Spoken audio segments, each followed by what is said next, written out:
তো এখানে আমি নিয়ে নিয়েছি গরুর গোশ, সলিড গোশ যেটা সেটা, বাট এটার আমি একটু হালকা সিদ্ধ করে নিয়েছি। আর দিয়ে দিলাম 2টা ডিম। এখন এখানে আমি নিয়ে নিয়েছি রসুন কুচি, নিয়ে নিয়েছি মরিচ কুচি, নিয়ে নিয়েছি পেঁয়াজ কুচি, আর দিয়ে দেবো এখানে আমি গরম মশলা, আর এখন হলো কালো গোলমরিচ যেটা সেটা দিয়ে দিলাম 1 চামচের মতো, টেবিল চামচ। এখন আমি যেহেতু লবণ দিয়ে গোশটাকে সিদ্ধ করছি তাই অল্প একটু গোশ দিয়ে দিলাম, আমি বেশি না, লবণ দিয়ে দিলাম। আমি দেবো অল্প একটু ধনিয়ার গুঁড়া এর মতো, দিয়ে দেবো একটু জিরার গুঁড়া, সয়া সস, যেহেতু লবণ, টমেটো কেচাপ। তাই এখন আমি সবগুলোকে মিশিয়ে নিব এভাবে। দিয়ে দেবো 1 চামচ মরিচের গুঁড়া। এখন দিয়ে দেবো একটু ময়দা,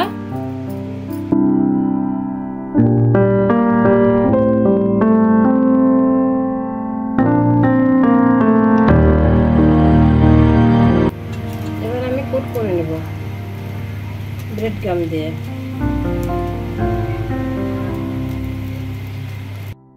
তো গাইস, এই বিপটা আপনি দুই ভাবে বানিয়ে নিতে পারেন। একভাবে তো আমি আপনাদের সাথে শেয়ার করলাম, তো আরেকটাও দেখাইতাছি। তো আমি এখন ডিমের মধ্যে এটাকে কোট করে নিব এভাবে। একটা হলো ডিমের মধ্যে কোট করে আপনি এভাবে ব্রেড গাম দিয়ে ভালো করে মিশিয়ে এটাকে ভাজতে পারেন। আরেকটা হলো আপনি আগে ব্রেড গাম দিয়ে পরে ডিম দিয়ে কোট করে ভাজতে পারেন। দুই ভাবে এটাকে ভাজতে পারেন, বাট দুই রকমই দেখা যাবে সেটা।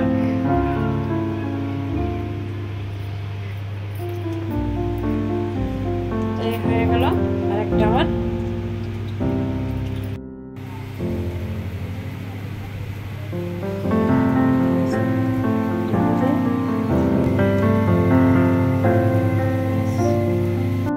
উল্টাই দিব, এটা ভাজা হয়ে গেলে দেখবেন আস্তে করে একটু ফুলে যাবে, টুপির মতো হয়ে তখনই মনে করবেন এটা ভাজা হয়ে গেছে, সম্পূর্ণ উঠাই নেবেন।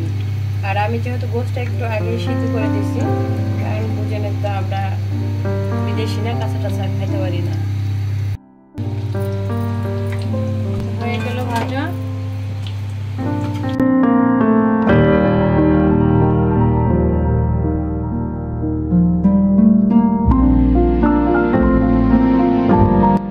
তো একটু দিয়ে দিছিলাম গরম হওয়ার জন্য মাইক্রো ওভেনে, এবার এটাকে আমি নামিয়ে নিব। তো এই তো ছিল আমার ফাইনাল লুক বার্গারের। কেমন হয়েছে অবশ্যই সবাই কমেন্টে জানাবেন ভিপ বার্গারটা কেমন হলো। যদি আপনাদের ভালো লেগে থাকে আমার ফেসবুক পেজে যারা আছেন তারা আমাকে একটা ফলো দিয়ে দিবেন, আর যারা এখনও আমাকে ফলো দিয়েছেন এই পর্যন্ত আমাকে দিয়ে এই পর্যন্ত আনছেন তাদের প্রতি রইল আমার অনেক ভালোবাসা। আর যারা এখন আমাকে ফলো দেন নাই, আমার রিকোয়েস্ট থাকবো প্লিজ আপনাদের একটা ফলোতে আমরা আমাদের স্বপ্ন পূরণ করতে পারবো। তো ভালো লাগলে আপনাদের পেজে একটা শেয়ার দিয়ে দেবেন। তো ভালো থাকবেন সবাই। আজকের ভিডিও পর্যন্ত আপনারা সবাই আমার জন্য দোয়া করবেন, আমি আপনাদের জন্য দোয়া করি। আল্লাহ হাফেজ।